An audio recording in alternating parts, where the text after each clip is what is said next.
All right, ladies and gentlemen, we're going to go ahead and get started. We have a number of people on the wall today, and so we're going to go ahead and please remember, presenters, whenever you're presenting your bill, make sure that you indicate whereabouts on the page it is. If it's midway down on the second page, the last one on the last page, whatever it might be, just make sure that you indicate where it is so we can make the appropriate note. Chairman Petrie.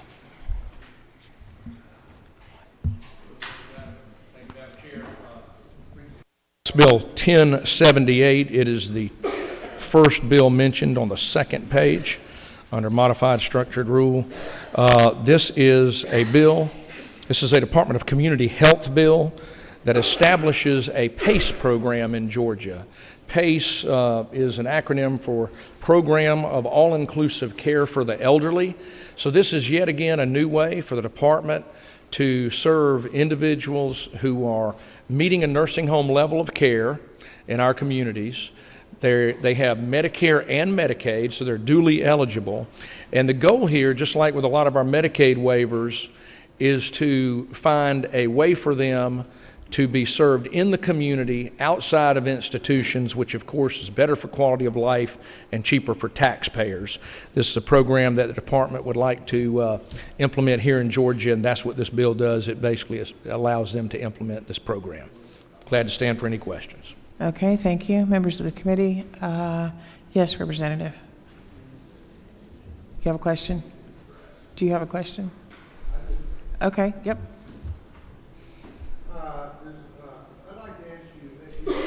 Folks in there that are under the age of 65, so they're Medicare qualified because of being disabled, and then Medicaid, so you do have those folks?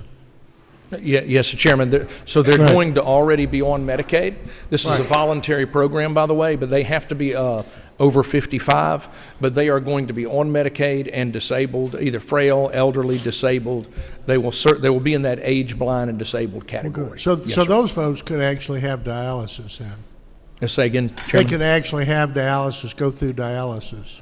Yes, sir. They got Medicare and Medicaid. Because yes, sir, they do. And so, great question. I was trying to be brief, but I'll tell you this. So this is a capitated program that will be provided in certain areas of the state, 3 to begin with.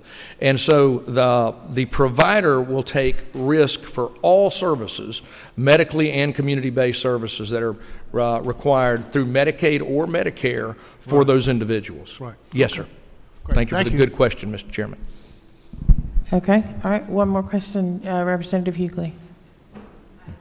Thank you, Madam Chair. On it a little bit. I wanted to know if this was going to be statewide or where we were starting with this, and I think you said 3 areas. Yes, ma'am. Yes, Representative Hughley. So initially, there are 3 providers very interested in this that have been actively advocating and working with the department. They will be in Chatham County. Bibb County will be the second, and the third will be in Fulton and DeKalb. So initially there'll be 3 sites. Obviously you have to have a population of those that are duly eligible in a county that will sustain a program. And so they're going to begin there, and the goal for the department would be gradually, as the need is there, to expand to other regions of the state. Thank you, Representative. Okay.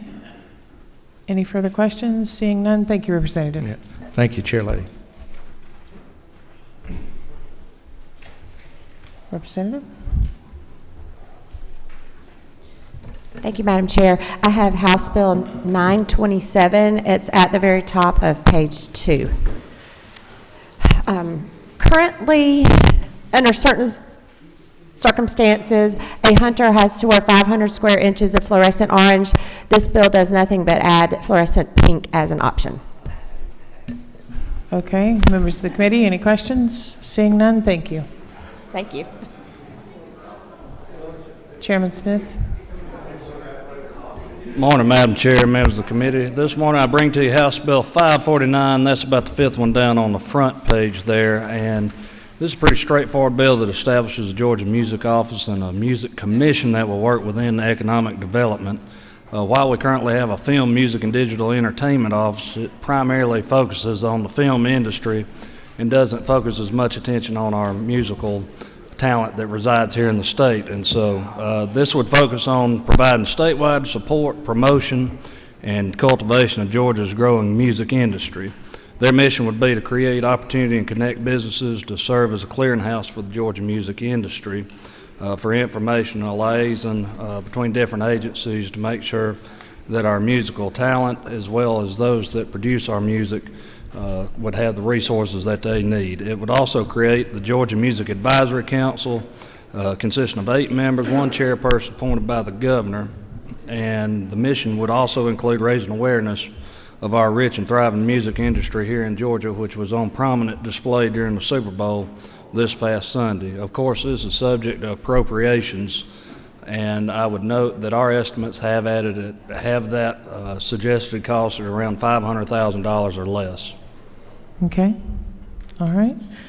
Members of the committee, seeing no questions, thank you. Thank you, Madam Chair. Representative? Good morning, Madam Chair. I bring to you on page 3 at the top, HB 1150. This is just basically a cleanup piece of legislation. Currently, the Attorney General's office has a list of fingerprintable offenses that if someone is charged with violating a crime, they have to be fingerprinted upon being charged for that. This simply removes the window tint violation from the fingerprintable offenses list. The AG's office didn't want to remove that without some legislation. It was put on that list back in the 80s, and for whatever reason, it's just been overlooked for decades. Not very many jurisdictions, if any at all, actually fingerprint someone for violating that window tint section. So that's a very simple bill. Okay, all right. Representative Williams. Thank you, Madam Chair Lady. To the gentleman, Yes, sir. this does not relate to installers, does it? No, sir. No, sir. This is just Okay. those who are violating. Oh, I'm looking for one that absconded on me. Thank you. Yes, sir. If you want to drop that bill, we'd be glad to hear it in my committee. Okay, all right. Seeing nothing further, thank you, Representative. Appreciate it. Representative Gullett, you're up. Thank you, members of the committee. Have a House Bill 575, LC 365749S. What this bill does is establishes a process for individuals or entities to petition, well, actually it's individuals, but to petition occupational boards to review specific regulations. The review criteria include assessing the applicability and necessity of the regulation, its fulfillment of legitimate objectives, and whether it's the least restrictive means to ensure public safety and well-being. And if a petition is submitted, the licensing board that issued the regulation must respond within 45 days, either denying the petition with reasons or initiating rulemaking proceedings. That's what the bill does. Happy to answer any questions. All right, you do have a couple. Minority Whip. Thank you, Madam Chair. To the gentleman, are there any concerns that this may unduly burden our occupational licensing boards, that may potentially delay the licensure process, that could harm small businesses if they receive like a flood of these requests that they have to respond to within 45 days? So we actually amended it to do 45 days from 30 days, and will it burden them? I don't know, but what I do believe is that there's already an extensive period of time for people to get these approvals, and some of those times maybe that would be less extensive if the rules and regulations were least restrictive in the process. So there might be a little pain up front, hopefully, to relieve some pain on the back end. Thank you. Okay, all right. Representative Hughley. Thank you, Madam Chair. To the author of the bill, is the intent of this to create a process to eliminate outdated requirements or something? Exactly. Is that yeah. what you're trying to do? That's right. And as well as when you are regulated by these commissions, to understand why a rule is there. Sometimes there are people who are asking, why is this rule there? Whether, like, say there's a rule out there that you must have a landline, and they continuously say, why do I need a landline? We don't have landlines, it's difficult to get whatever. You can't get a response. So not only getting rid of outdated ones, but also understanding why they're there, because a lot of times there are good reasons. I don't foresee a lot of changes in the rules and regs, but at least people need to understand why those apply to their profession. Okay, all right. Chairman Cooper. Thank you, Madam Chair. Representative, I know that you had good intent with this bill, but I believe that it opens up all the occupations that were covered in Title 43. And so that would be like the medical board, the dental board, anything like that. Right. And for example, the dental board has spent hours trying to decide and make a rule about sedation when they put people to sleep under dental things. And if they come to, what's my understanding of this, if they come to an agreement on that and put that rule into effect, that anybody could say, I don't like that rule, they could challenge it, and if they don't like the answer they get back, then they could go to court, and if they lost their legal fees. I mean, I see this opening up for anybody that doesn't like any bill about anything, tying up courts and really causing great problems. I would like for it to be narrowed more. I understand that concern. Out So of the this healthcare. bill is a year old. No one came to subcommittee to talk about their issues. But I will say that this is not the first I've heard of that, but what I'll say is that the only people that can request information are the people who would be dentists. So in the dental world, if there's a dental licensing, you have to be in that profession or regulated by that entity in order to do that. So if there are multiple doctors within the doctor world, then other doctors could do that. But if I'm regulated by the engineering or the architecture review board, then I have to be an architect under them to be able to question these rules and regs. Well, Representative, I understand that, but I will tell you, like the nursing board, which covers a great number of thousands of nurses and LPNs, and has some real problems with addiction and so forth, lots of people, multiple people don't like the decisions they make. Mm-hmm. And it would really, I think, clog down the boards. Thank you for that. Again, this bill's been out there a year, and no one has come to me from the nursing board about that. Representative, sometimes things don't move, and people look at bills as they begin to move, so this is not an unusual situation. Okay, all right. Representative Martin, Chairman Martin. Gentleman, for a question. On lines 52 through 60, and in respect to Madam Chair's question, there's a preponderance of the evidence, but it specifically on line 54 says that the regulation that's being challenged affects barrier to entry. It doesn't necessarily, you're not talking about regulations that affect the practice they're in, right? You're just, I just feel like the scope is more narrow than we might look at if we look at those lines in 52 through 60. That the gentleman is not true. I think what you're looking at here is rules and regulations that keep people from going to work, not how they work when they're there. That is the intention of the bill, yes, is to get people into the marketplace. And it is pretty narrowly, legitimate, objective, fiduciary, public health, safety, welfare, financial, tax, and accounting purposes. You have to prove that it's a problem for those. Thank you for the question. Okay, seeing no further questions, thank you. Thank you. Representative? Thank you to the chair. Thank you to the committee. Today I bring to you House Bill 1054.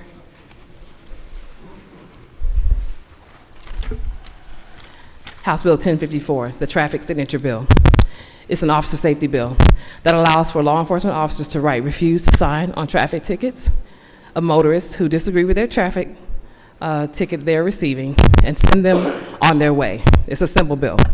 This bill reduces negative physical altercations between officers and citizens and allows for parties to go home safely at the end of the night. This bill saves taxpayer dollars by having an option for officers to write refuse to sign, send people on their way, instead of having to take citizens to jail for low-level traffic offenses.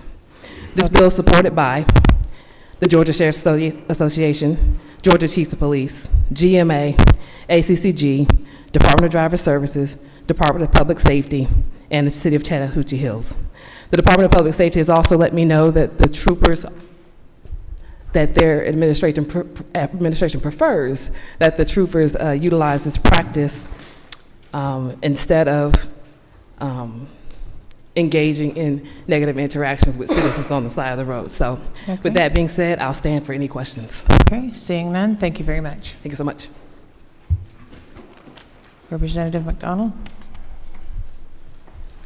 Thank you, Madam Chair. This bringing House Bill 1058. This is a codification bill that comes down from the federal government.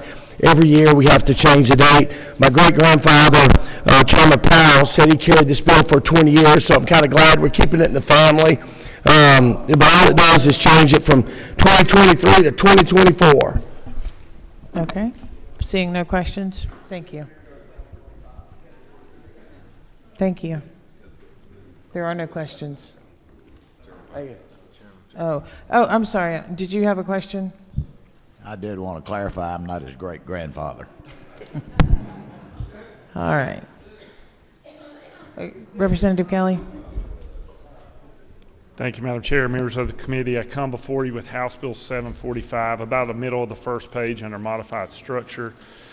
A piece of legislation that passed unanimously out of the Health and Human Services Committee aimed at addressing the shortage that we see in our nursing community while also improving patient outcomes and providing more transparency with some of our healthcare facilities, specifically by setting up nurse staffing committees that can make recommendations to our healthcare facilities.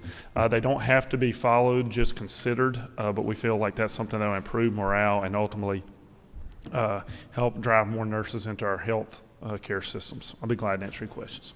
Okay. All right, seeing none, thank you very much. Thank you. Appreciate the committee's consideration. Representative? Thank you, Madam Chairman. A very lengthy bill, but very simple bill. It's the second one from the bottom of the page, House Bill 904 on the first page. Well, 80% of these changes, this was a bill that concerns the plumbing, electrical, HVAC, voltage regulator industries. Many years ago, all of these were put into the same kind of area, but there was no clarification done in updating of grammar or anything that has been done to this area since 1997. So what we've spent the last 2 years going over and checking with these boards is trying to clarify this language and make something better for 2024 and 25 and beyond than we started with in 1997. It does money. Let me talk about money just a minute. The fines have been updated in here from the fines that were on the books since 1980. We've tried to update those fines to 2024, and that's really 80% of this bill is grammar modification. I'll be glad to answer any questions. Okay, seeing none, thank you, Representative. Thank you. Do you have another bill? Otherwise, there are no questions. Thank you. Senator? Good morning, my favorite chairwoman of the House, almost, at least for this morning. How are y'all? Senate Bill 203, middle of page 3 on the back. Basically, first section creates opportunities for veterans who want to become commercial truck drivers. If they are honorably discharged from the military, then they would qualify for HOPE grants under TCSG. And then Section 3 of the bill is basically creating that if a person is issued a commercial driver's license in accordance with federal standards, then qualify to operate a commercial vehicle, and if the driver had not had any driving privileges revoked or canceled, that the employer has conducted a pre-employment investigation in accordance with federal standards, then they would qualify. Just basically bringing some uniformity to requirements, and Chairman Bonner is carrying this bill in the House. Okay, all right, no questions. Thank you very much. Thank you. Take care. Representative? Thank you, Madam Chair. I have House Bill 793. This bill just takes a speed bump out of the way for social workers getting their master's degree. All it does is enables them to take their test in their last semester of school to get their master's degree, so that way when they graduate, they can hit the ground running. Okay, all right, seeing no questions, thank you. Thank you. Senator? Good morning, Madam Chair, members of the committee. I bring before you Senate Bill 353. It's in the middle of the third page. This is GDOT department bill, largely full of various pieces of cleanup language. The House and Senate passed 95% of this bill last year. We did change something in the Senate that caused it to get vetoed.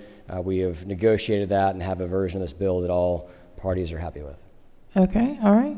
No questions. Thank you. Thank you. Madam, you're up. Thank you, Madam Chairwoman, members. I bring to you today Senate Bill 76. It is on page 3. This bill passed unanimously out of the Senate last year. Basically, this is a bill that caps insulin costs for state employees. The cost for the program is very low. 1 year would just cost the state $306,000 to cover approximately 2,400 members. The program would benefit our state workers at a relatively low cost. There's no downside to this, with no possible gain from denying state employees a critical benefit to their health care. And even if the price goes up from our drug companies, our state employees can be assured that the price of their insulin will not go up. And I ask for your favorable consideration. Any questions? Okay. Seeing no questions, thank you very much. Thank you.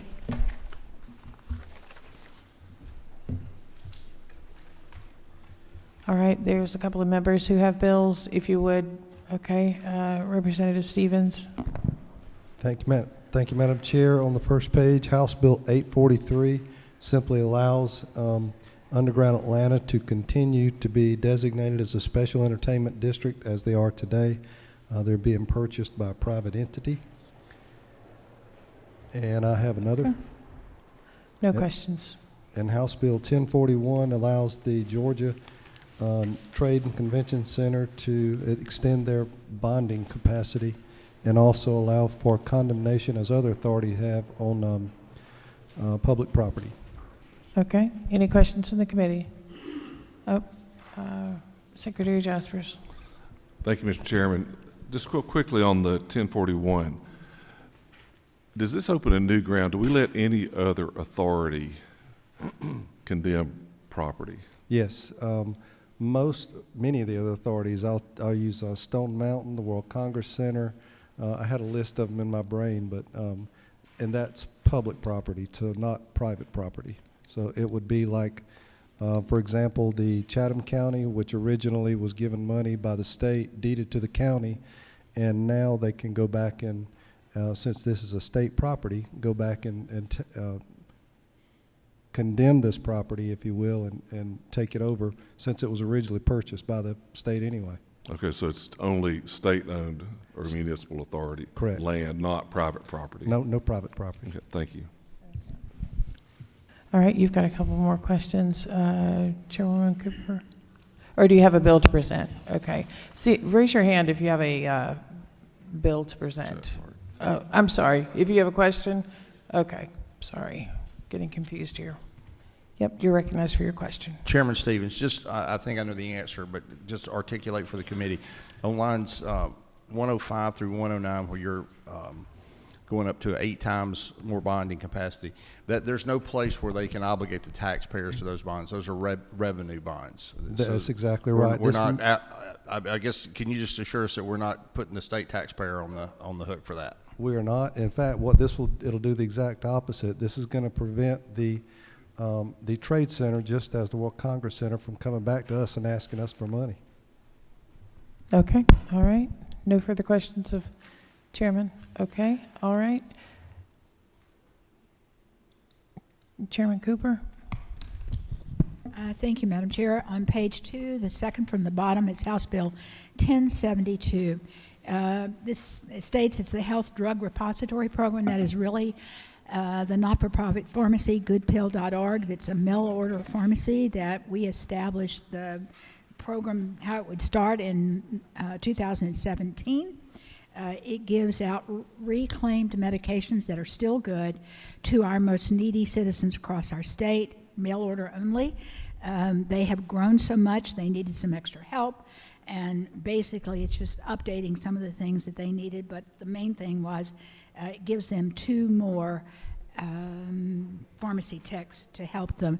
I do want everybody to know since the 17, they have fulfilled almost 800,000 prescriptions for our citizens, which would be equivalent to $64 million worth of prescriptions if they were filled in a regular pharmacy, and they go out at about $6 for a 90-day supply to needy Georgians across our state. Okay, all right. Any questions for Chairman? Seeing none, Chairman Hawkins. Madam Chairman, this is House Bill 946 on the structured rule, the one in the middle. Years and years ago, this body passed a single county SPLOST. Within that legislation, there's a requirement of 100% participation. This is the only SPLOST that we have that requires 100% participation, and unfortunately has led to some being held hostage on other issues. This bill reduces that to over 50%. All entities will still share in the SPLOST. Any entity that municipality does not agree with the SPLOST will still be sharing in the SPLOST. This is something I've worked on since beginning of the summer. ACCG and GMA both agree, and as does the Georgia Chamber of Commerce. If all agree, there will be a 6-year SPLOST rather than a 5. Okay, any questions? All right, seeing none, thank you. Representative Jaspers. Thank you, Madam. I'd like to ask for House Bill 546 on the front page. The Pharmacy Practice Act. It is an adaptation bill. It really helps pharmacists and mostly consumers go into a pharmacy and they may not have the drug prescribed but have something similar. In the example we gave us, they needed a 500 milligram tablet, getting 8. It would allow the pharmacy to use a 250 and give them 16, of course. They have to have permission, or there's no restriction from the physician to stop that. They can do it. They have to notify on the patient's record. It also allows for the adaptation to move to a 90-day maintenance drug if it's so needed. Okay, any questions? Seeing none, thank you. All right, the first thing that we're going to do is we're going to recommit some bills back to committee. House Bill 585, going back to governmental affairs. Is there a move? Move. There's a move in several seconds. All those in favor of moving House Bill 585 back to governmental affairs, please signify by saying aye. Any opposed? It's moved back.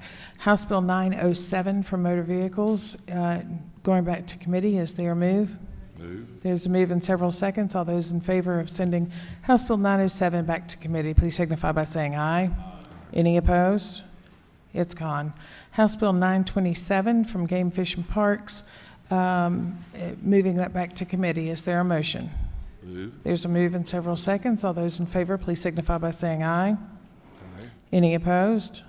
It's gone. House Bill 1173 from Game, Fish, and Parks. All those in favor, I'm sorry, there's a move to move Game, Fish, and Parks back to committee. Is there a second? Second. Okay, there's several seconds. All those in favor of moving House Bill 1173 back to Game, Fish, and Parks, please signify by saying aye. Any opposed? Like sign. Okay, so it's all gone.